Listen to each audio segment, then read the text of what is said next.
Skozi dolga leta kolesarjenja si človek nabere določene izkušnje. S časoma vidiš, da so nekateri problemi bolj pomembni, drugi manj. Vse skupaj se je pri meni zreduciralo na 7 zlatih pravil kolesarjenja, ki bi jih moral poznati vsak kolesarski rekreativec. Danes je praznik, 25. junij. Vreme je tako muhasto, še malo prej je padal dež, zdaj je pa pretežno oblačno in prijetnih 23 stopinj Celzija. Jaz sem se zapeljal en lahkotni krog s gorskim kolesom, da vam povem 7 zlatih pravil kolesarjenja.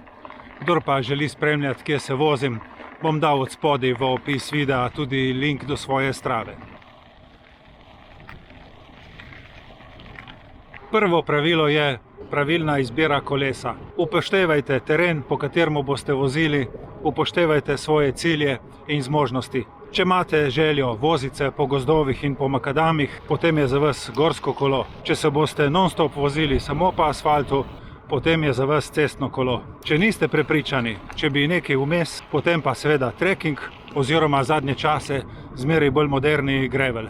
Poleg izbire kolesa je zelo pomembno, da pravilno naredite tudi njegove nastavitve, višina sedeža, krmila, da vam bo vse skupaj prijetno delovalo, omogočalo udobno vožnjo in hkrati tudi prijetno kolesarsko izkušnjo.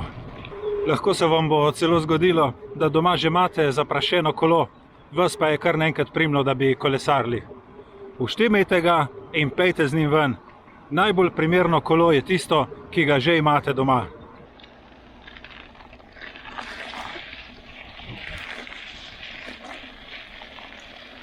Druga pomembna stvar so kolesarska oblačila in zaščitna oprema.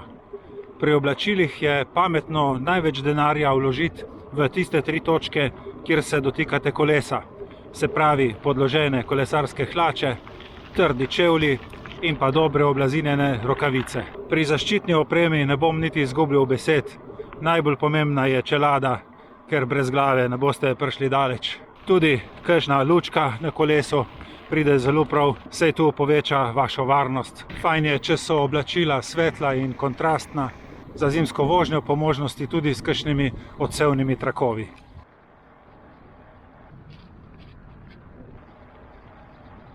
Ampak pozor! Ne zaženite se zdaj takoj v Decathlon, ne izgubljajte časa in denarja z nakupovanjem popolnih oblačil in zaščitne opreme. Prve kolesarske kroge lahko naredite tudi v bermudah hlačah, s časoma si boste pa nabavili tako opremo, ki si jo želite. Jaz sem ubral celo ta princip, da si marsikatero opremo pustim podariti za svoj rojstni dan.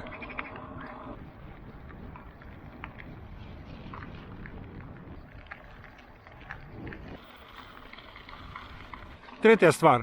Poskrbite za redno vzdrževanje kolesa. Saj ni toliko stvari za študirati. Enostavno to, da je ketna namazana, da imate gume napolnjene in da niso čist preperele, pa kakšne zavorne ploščice se splača vsake toliko pogledati. To vam zagotavlja, da boste šli lahko na pot brez skrbi in da boste vedeli, da imate vsakič kolikor toliko izpravno kolo. Ni slabšega občutka, kakor da obstaneš nekje 50 km proč od doma zaradi neke okvare na kolesu, ki bi jo mogoče lahko sam popolnoma z lahkoto preprečil.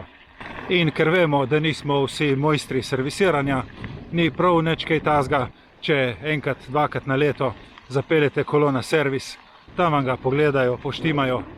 Nekaj malega boste za to plačali, ampak boste pa potem popolnoma mirni. Med to redno vzdrževanje spada tudi tisto osnovno čiščenje kolesa, toliko, da ga vsake toliko operete, spravite dol z njega prah in blato in to je to.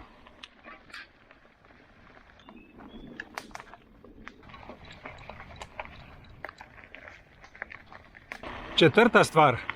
Upoštevajte pravila cestnega prometa, vozite se varno.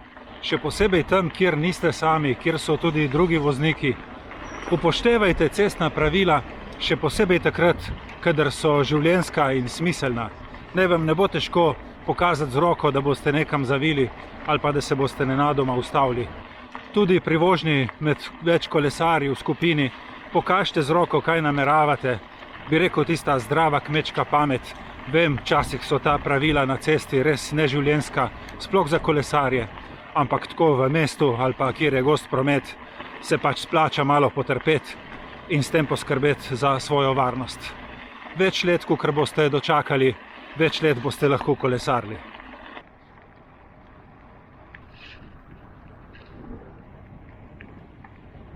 Peta zelo pomembna stvar je ustrezna hidracija in prehrana. Dajte poskrbeti, da boste med kolesarjenjem zaužili dovolj tekočine in tudi kaj pregriznili. Jaz zase lahko rečem, da sem doktoriral iz pitja vode, v zadnjem času dodajam vanjo celo elektrolite. Pri prehrani se moram pa še precej naučiti. Ponavadi pregriznem kakšno frutabelco, 2, vem dosti premalo. Zadnje čase sem imel možnost poskusiti tudi kakšen gel.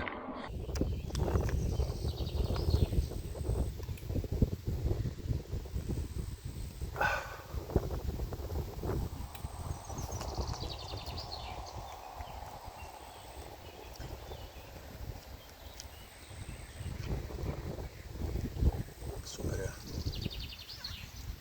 Je pa fajn, če tak gel poplakneš tudi iz malo vode.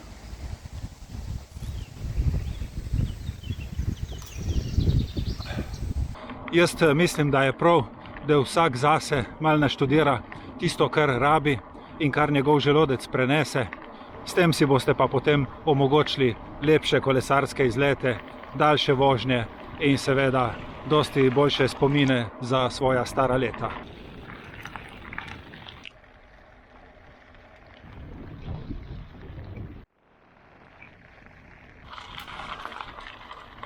Na 6. mesto bom dal pravilo, ki mu rečem prilagajanje tempa.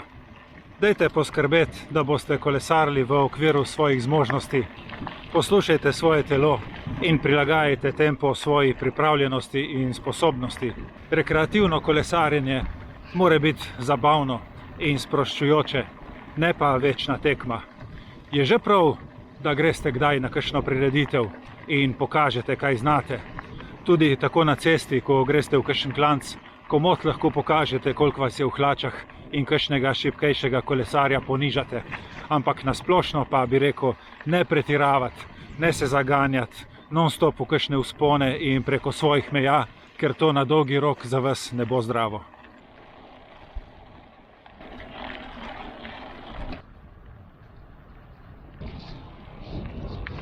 Kot 7. pravilo bi pa izpostavil kolesarjenje v skupinah in socializacijo.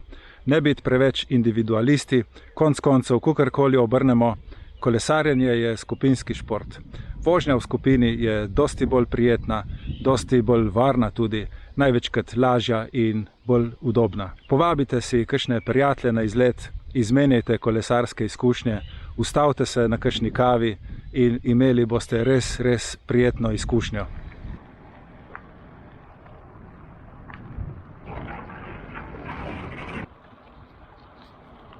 Imam občutek, da bo mogoče kdo rekel, da to niso tista ta prava pravila oziroma da ni v pravem vrstnem redu. Kakorkoli, če se čutite, vi mi kar napišite v komentarje, kako bi bilo najbolj pravilno. Jaz sem si vse te izkušnje nabral v svojih dolgih letih rekreativnega kolesarjenja. Je pa treba povedati, da sem samouk. Nikoli nisem imel kakšnega profesionalnega vodenja ali pa kakšnih vadb pod vodstvom trenerja. To je tisto, kar je v moji glavi in želim naprej predati tudi vam.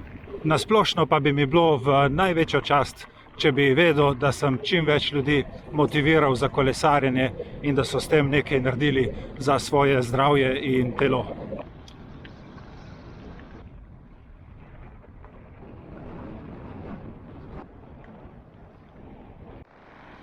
Kot ste lahko videli, vremena ni med 7 zlatimi pravili. Tako da jaz vam svetujem kar korajžno na kolo, čim več lepih kilometrov. Hvala vam za pozornost in se vidimo prihodnjič. Čau, čau.